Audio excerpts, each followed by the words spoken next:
Kasi Maharlika, meron siyang content sa away ng mga girlfriend. Finally mga kababayan, nagsalita na po si Vice President Sara Duterte patungkol nga po dito sa issue, itong Alpotera versus Maharlika. Marami na po kasi mga DDS ang nagkakampi-kampihan, no? Yung iba natutuwa kay Maharlika at yung iba naman po ay hindi ko natutuwa kay Maharlika. No? Iba kasi doon to kumakampi sa kabila.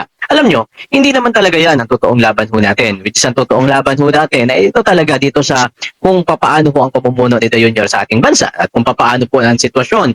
At syempre, unang-una po doon na patungkol na din po kay Pangulong Rodrigo Duterte na siyang ating pong mapabalik dito po sa Pilipinas sapagkat alam naman po natin ang totoong laban ho na talaga natin ay yung pinadala nga po ng Marcos admin si former President Duterte doon sa dahig at ang dapat ang pinakalaban natin ay kung paano siya mapabalik ko dito sa Pilipinas. Ang problema, merong mga nanggugulo-gulo, no? Meron pong mga nagiging issue dyan sa dahig at nagiging dahilan ng pagkahiwa-hiwalay ho ng mga ating kong kasama. At yan, inana na yan ni BP Sara, tinuldo ka na. Okay?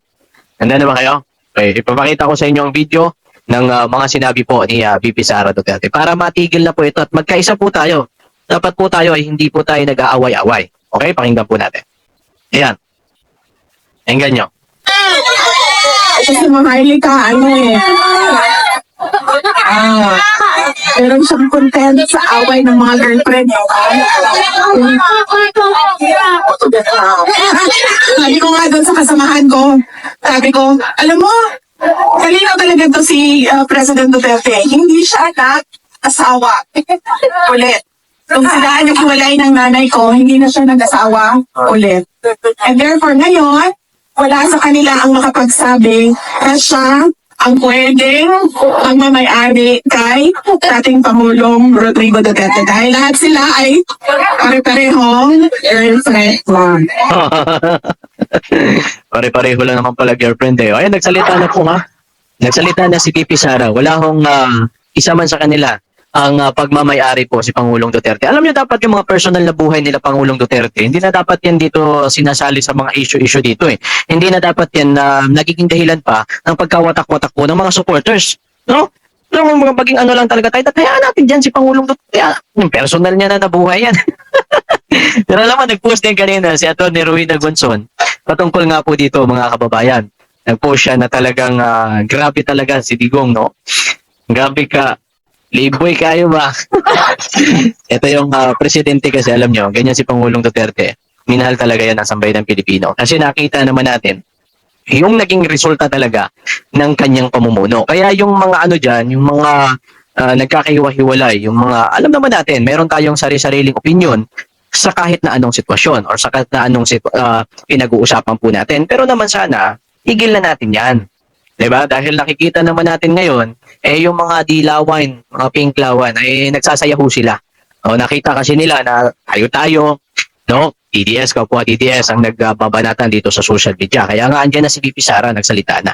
Okay, walang sino man ang nagmamayari kay former President Duterte, sapagkat yan naman ho ay mga girlfriend niya lang. No? Grabe, mga kababayan.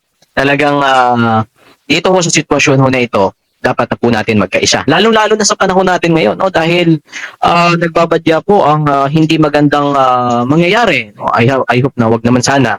Dahil yung ibang bansa, nakita naman natin na dawit na yung US, no? Dito po sa gulo between ng Israel at saka ng Iran. Pero ang problema nga lang ho dito, dahil nga syempre, kung yung ibang bansa, siguro yung iba lang kadalasan, naghahanda na dahil yung gusot nung nakaraan ay patungkol pa lamang sa Iran at saka ng Israel. Pero ngayon napunta na sa US, mga kababayan. Medyo nadawit na po ang bansang US. O hindi malayo at inaasahan ko natin na sana'y wag naman mangyari na baka tayo din ay dumating sa point na sasabit yan. Pero ngayon, ang isa po sa pinakaseryoso at pinakasigurado na mararanasan po ng bansa po natin ay ang pagtaasan naman ng mga presyo ng mga bilihin. Unang-una yung langis. Dahil nga syempre kadalasan po dyan ay inaangkat pa po natin dyan sa mga bansang yan. O dahil nga mayroong gusot yan, mayroong hindi pagkakunawaan sa mga bansang yan, so nakita naman natin kung paano po may mga ulat na po na talagang tataas ang presyo ng mga gasolina sa mga susunod na araw. No? At mayroon lang ako mga kababayan, ipapakita sa inyo, no? Ito naman ay check po na ikakagulat po ninyo. Okay. Eto mga kababayan, tingnan niyo po itong post ni Attorney Rowena Gonzon. Alam niyo, si Attorney Rowena Gonzon ay dati itong Dilawan, which is ito po ay kasama, lalong-lalo na nagkaroon po ng campaign rally ang Lini Kiko noong nakaraang halalan 2022. And isa din po ito sa naging number one critics ng itong si Bongbong Marcos. No? Ito yung laging nagsasabi noon na bangag, no? Cocaine. No? So, ito yung laging bumabanat noon kay Bongbong Marcos. And ito, meron din po siyang konting pahayag patungkol dito sa issue na ito. Basahin po natin.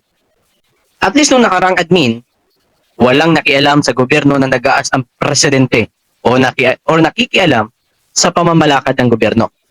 Alam nyo kasi, nung panahon po ni former President Duterte, si Ma'am Elizabeth, ang mama po ni Vice President Sara Duterte, ni minsan ho hindi ho yan nagbida-bida eh. Ni minsan ho hindi ho yan nakialam. Kaya sabi nga natin ni Rowena Gonzon, mga kababayan, dito lang ho daw siya nakakita na talagang itong si Elizabeth, nung time po ni Digong, kaya niya maglaro, kaya niya kumuha ng kapangyarihan. Kasi syempre, presidente ang kanyang asawa at the time. Although hiwalay na sila, pero dahil nga sila kasal, ay yan naman ho ay hindi pa naman sila anak. No? Kaya pero, talagang si Atty. Rowena Gonzon ay talagang bilib na bilib dito sa mama po ni Vice President Sara Duterte. Dahil nga hindi nakikialam or nakialam sa pamumuno noon ni Digong. Okay? Meron pa siyang pangalawang post. Tingnan po natin. Ito. Baka pati dito hindi pa rin mananalo si Tambaloslos. Wala bang mag-aagawan yan sa kanya? Apostologis, huwag ka nang umasa, madam. Si Tambaloslos pag-aagawan. Walang mag-aagawan dyan kay Tambaloslos. No matter what happen, walang kita naman natin, di ba? Sinusuka eh. Ibig nga taong bayan, sinusuka si Tambaloslos. Chicks pa ba kayang mag-aagawan dyan? Okay, mga kababayan. Pangatlong post po na Atty. Rowena Gonzon. Elizabeth ako, bahala kayo dyan. Alam mo, naging issue na tuloy itong usapin na ito eh. Ayan po, pangatlay, sunod-sunod kasi yung post niya ngayon eh. And, pangapat ni Huno post, kay BBM, wala bang mag-aagawan. Jesus, Maria Joseph, sinusuka na nga eh. Alam mo, itong karisma ni Tambaloslos at saka ni BBM, parehas lang yan. Sinusuka po ng sambayan ng Pilipino. Hindi natin maaalis na may mga nag-iisti pa rin, ng mga loyal sa kanya, mga bubulista. Pero, halos po yan ay sinusuka na ng sambayan ng Pilipino. Nakita naman natin sa survey, higit na mas mataas mga kababayan ang nakukuha po until now, kahit na nahaharap po sa impeachment complaint, si Vice President Sara Duterte. Kaya nung nakaraang halalan, nung nakaraang Mayo, panalo din po ang pambato po ng PDP, sila Bato at Bungo. Nakita naman natin, even si Camel at Amy, inendorso po, kapwa inendorso ni Vice President Sara Duterte. Ibig sabihin, ang nakaraang halalan, nakita naman natin na talo. Halos kadalasan yung manok ni De Junior. So, De Junior, may 3 taon ka pa para mag-isip.